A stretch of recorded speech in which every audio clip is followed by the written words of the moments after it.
Piles മൂലക്കുരു എപ്പോഴും കാണാറുള്ള നമ്മൾ റോഡിലേക്ക് ഇറങ്ങി അപ്പം കാണുന്ന സാധനമാണ് പൈൽസ് മൂലക്കുരു. ഓപ്പറേഷൻ ഇല്ലാതെ സുഖപ്പെടുത്താം ആയിക്കോട്ടെ, ഓപ്പറേഷൻ ഇല്ലാതെ സുഖപ്പെടുത്താൻ വേണ്ടി നിങ്ങൾ പോണതിന് മുമ്പ് പൈൽസ് മൂലക്കുരുവിനൊക്കെ ഈ ഒരു ചെറിയ സ്കെച്ച് പെൻ വെച്ചിട്ടുള്ള ചെറിയ ഗെയിം നോക്കിയോ. അപ്പോൾ മൂലക്കുരു എന്ന് പറഞ്ഞാൽ മൂലത്തിലെ കുരു ആവാം, ബ്ലീഡിങ് ആവാം, ബ്ലീഡിങ് പൈൽസ് അല്ലെങ്കിൽ മൂലം ഇറങ്ങി വരുന്ന ഒരു അവസ്ഥ ഉണ്ട്. ഇതിനൊക്കെ ഈ മൂന്നിനും ഈ ഒരൊറ്റ സ്കെച്ച് പെൻ, ഈ സ്കെച്ച് പെന്നിന് ഒരു പ്രത്യേകത ഉണ്ട്.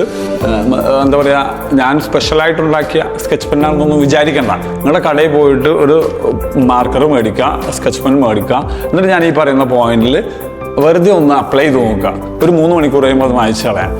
ഏത് ടൈപ്പ് പൈൽസ് ആണെങ്കിലും ഒറ്റ ദിവസം അടിക്കുമ്പോൾ തന്നെ അവൻ്റെ പൈൽസിൻ്റെ ബ്ലീഡിങ് പൈൽസിന് വ്യത്യാസം വരും, മൂലത്തിലെ കുരുവിന് വ്യത്യാസം വരും. ഇതിലെ അപ്പുറത്തെ കഥകളൊന്നും നോക്കണ്ട. ഒരു സ്കെച്ച് പെൻ മേടിച്ചിട്ട് വെറുതെ കളർ അടിച്ചാൽ ഹോസ്പിറ്റലിലൊക്കെ പൂട്ടി പോകുന്നൊക്കെ ചോദിച്ചിട്ട് വരുന്നവർക്ക് വിട്ടേക്ക്. തൽക്കാലം മൂലക്കുരു ഉള്ളവർക്ക് വെറുതെ എന്ത് ചെയ്യുക, ഈ ഒരു വീഡിയോ നിങ്ങൾ കണ്ടു നോക്കുക, ചിലപ്പോൾ ഗുണം ചെയ്യും. കാരണം ഒറ്റ കളർ തെറാപ്പി, ഒരു ചെറിയൊരു കളർ തെറാപ്പി, സുജോക് തെറാപ്പിയുടെ ഒരു ചെറിയൊരു കളർ തെറാപ്പി, കൊറിയൻ ചികിത്സയായ സുജോക് തെറാപ്പിയുടെ ഒരൊറ്റ കളർ തെറാപ്പി കൊണ്ട് മൂലക്കുരു അത്യാവശ്യം കുറേ കാശ് പോകുന്ന ഒരു സാധനമാണ്. ഇത് എത്തിക്കുന്നവരിലേക്ക് എത്തിക്കുക. നിങ്ങൾ കിട്ടിക്കഴിഞ്ഞാൽ റിസൾട്ട് കിട്ടിക്കഴിഞ്ഞാൽ പരമാവധി നിങ്ങൾ ആളുകളിലേക്ക് എത്തിക്കുക. കാരണം എന്താണെന്ന് വെച്ചാൽ ഈ പേന കൊണ്ടൊക്കെ സംഭവമൊക്കെ നടക്കുമെന്നൊക്കെ ചോദിച്ചാൽ ഇട്ട് നോക്കണ്ടേ, ഇട്ട് നോക്കിയാലല്ലേ അറിയാൻ പറ്റുള്ളൂ. ഒരു കളറൊന്ന് ഇട്ട് നോക്കുക. അപ്പോൾ ആ കളറൊന്ന് ഇട്ട് നോക്കിയാൽ എവിടെയാണ് ഇടണ്ടേന്നുള്ളത് നമ്മൾ പറയും.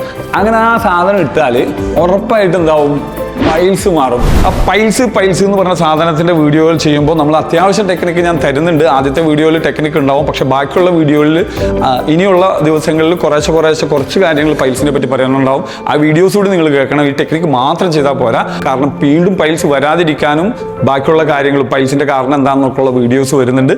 പൂർണ്ണമായും ഈ വീഡിയോ കാണുന്നതോടൊപ്പം ബാക്കിയുള്ള വീഡിയോകൾ കൂടി കാണണം. ഇതൊക്കെ ഞങ്ങളിവിടെ പറയണത് എന്തിനാന്ന് വെച്ചാലേ, ഈ ഇങ്ങനെയുള്ള ചികിത്സകൾ പൊട്ടത്തരമാണെന്നും ഇങ്ങനെയുള്ള ചികിത്സകളിലേക്ക് പോയി നിങ്ങളുടെ സമയം കളയേണ്ട, യഥാർത്ഥ ചികിത്സയിലേക്ക് പോകാനൊക്കെ പറയുമ്പോൾ നമ്മൾ പ്രത്യേകം പറയണത് നിങ്ങൾ ആ ചികിത്സകളിലൊക്കെ പോയിട്ടുള്ളവരൊക്കെ തന്നെയാണ്. ആ പോയിട്ടുള്ളവർക്ക് വേറെ ഒന്നുമില്ല എന്ന് പറയുമ്പോൾ വേറെ ഒന്നുമില്ലാത്ത അവസ്ഥയിലേക്ക് ഇരിക്കുമ്പോൾ വെറുതെ ഒന്ന് പരീക്ഷിക്കാനാണ് ഈ കളർ തെറാപ്പി, മുദ്ര തെറാപ്പി ഒക്കെ നമ്മൾ വിടുന്നത്. ഇതൊക്കെ ഒരു സാമ്പിൾ വെടിക്കെട്ടാണ്.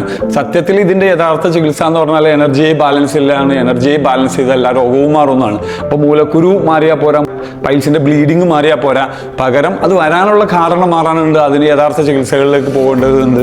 എൻവൈൽ ഹീലിംഗ്, നമ്മൾ എനർജി ഹീലിംഗ് ആണ്, അക്യുപഞ്ചറിനെ ബേസ് ചെയ്തിട്ട് പഞ്ചഭൂതങ്ങളെ ബാലൻസ് ചെയ്യലാണെന്നൊക്കെ ഞാൻ എൻ്റെ വീഡിയോയിൽ പറഞ്ഞിട്ടുണ്ട്. അപ്പോൾ ഈ വീഡിയോ നിങ്ങൾ പരമാവധി ഷെയർ ചെയ്യുക.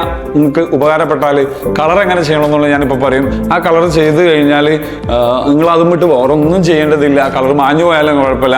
ഒരു ദിവസത്തിൽ വേണമെങ്കിൽ 2 നേരം വേണമെങ്കിലും ചെയ്യുന്നതിന് കുഴപ്പമില്ല. 3 മണിക്കൂറാണ് ചെയ്യേണ്ടത്. കളർ അപ്ലൈ ചെയ്യുമ്പോൾ വേറൊന്നുമില്ല, കൈ ഇങ്ങനെ ചുരുട്ടി പിടിക്കുക.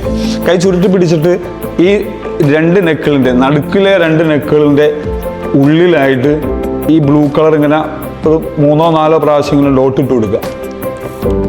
കളർ അപ്ലൈ ചെയ്യുമ്പോൾ ഈ 2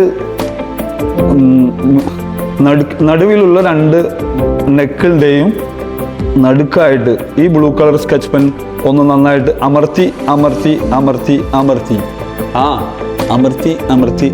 ഇങ്ങനൊരു ബ്ലൂ വന്നാൽ, ആ ഒരു ബ്ലൂ വന്നാൽ എങ്ങനെ പൈൽസ് മാറണമെന്ന് ചോദിക്കരുത്. നിങ്ങൾ അടിച്ചു നോക്കാം. മൂലക്കുരു ഉള്ളവന് അടിച്ചു നോക്കണതിന് കുഴപ്പമില്ലല്ലോ. ഈ ഭാഗത്ത് ഇങ്ങനെ ഞെക്കുമ്പോൾ ചില ആളുകൾക്ക് നല്ല പെയിൻ ഉണ്ടാവും. ആ പെയിൻ ഉണ്ടെങ്കിൽ ഇങ്ങനെ ഒന്ന് ഞെക്കി കൊടുക്കുന്നത് നല്ലതാണ്. ആ സ്കെച്ച് പെൻ വെച്ചിട്ട് തന്നെ നല്ല ഞെക്ക് കൊടുക്കുക. സ്പോട്ട് മാറരുത്. മിഡിൽ ഫിംഗറിൻ്റെ 2 നെക്കിളിൻ്റെയും നടുക്കുള്ള 2 നെക്കിളിൻ്റെയും സെൻട്രലായിരിക്കണം ഇതടിക്കേണ്ടത്. മൂലക്കുരു ഇല്ലാത്തവന് മറ്റൊരു മൂലക്കുരു ഉണ്ടെങ്കിൽ അത് പറഞ്ഞിട്ട് കാര്യമില്ല. ആ മൂലക്കുരു ഇല്ലാത്തവന് അടിച്ചിട്ട് കാര്യമില്ല. മൂലക്കുരു ഉള്ളവനാണ് അതിൻ്റെ ഇടങ്ങേറ് അറിയുള്ളൂ. അപ്പോൾ നിങ്ങളുടെ വീട്ടിലോ നാട്ടിലോ കുടുംബത്തിലോ ആർക്കെങ്കിലും ഇത് ആവശ്യം വരും. ആവശ്യം പറഞ്ഞവർക്ക് ഷെയർ ചെയ്താലേ വേറെ ചിലവൊന്നുമില്ലല്ലോ, 5 പൈസ ചിലവില്ല. പക്ഷെ ഈ ഒരു ചികിത്സ ചെയ്യുമ്പോൾ ഇനി അടുത്ത ഒരു സാധനം നിങ്ങൾ ചോദിക്കണതിന് കുഴപ്പമൊന്നുമില്ല. പക്ഷെ ഇതെല്ലാം അത് വരാനൊരു കാരണമുണ്ടാവും, റൂട്ട് കോസ് ഉണ്ടാവും. ആ റൂട്ട് കോസ് മാറുമ്പോഴാണ് സ്ഥിരമായിട്ട് തടിക്കേണ്ടി വരാതെ വരിക. മരുന്നില്ലാതെ രോഗം ചികിത്സിച്ചാൽ സുഖപ്പെടുമോ? നിലവിലെ സാഹചര്യത്തിലെ ചികിത്സകൾ മാത്രമാണോ ഇവിടെ ചികിത്സകളുള്ളത്? അതല്ല ബദൽ സംവിധാനങ്ങൾ അതിനേലും സ്പീഡിൽ വരയ്ക്കുകയോ? ഇത് അറിയിക്കലാണ് ഞങ്ങൾ ഈ വീഡിയോ കൊണ്ട് ഉദ്ദേശിക്കുന്നത്. അപ്പോൾ എൻ്റെ വീഡിയോ നിങ്ങൾക്ക് ഇഷ്ടപ്പെട്ടാലേ ഇതേപോലുള്ള അറിവുകൾ ഇനിയും നമുക്ക് കിട്ടണമെന്നുണ്ടെങ്കിൽ, അത് മാത്രമല്ല ഇതിനു മുമ്പ് നമ്മൾ പല വീഡിയോകളും ചെയ്തിട്ടുണ്ട്, അറിവുകളുള്ളത് പലതും ചെയ്തിട്ടുണ്ട്. അതൊക്കെ നിങ്ങൾ കമൻറ്റിൽ വന്ന് ചോദിക്കാതെ അതൊക്കെ നിങ്ങൾ എൻ്റെ പേജിൽ കയറി എൻ്റെ വീഡിയോസ് കാണുക. എൻ്റെ പേജ് ഫോളോ ചെയ്യാൻ മറക്കരുത്. മാക്സിമം ഷെയർ ചെയ്യുക. അറിവാണെങ്കിൽ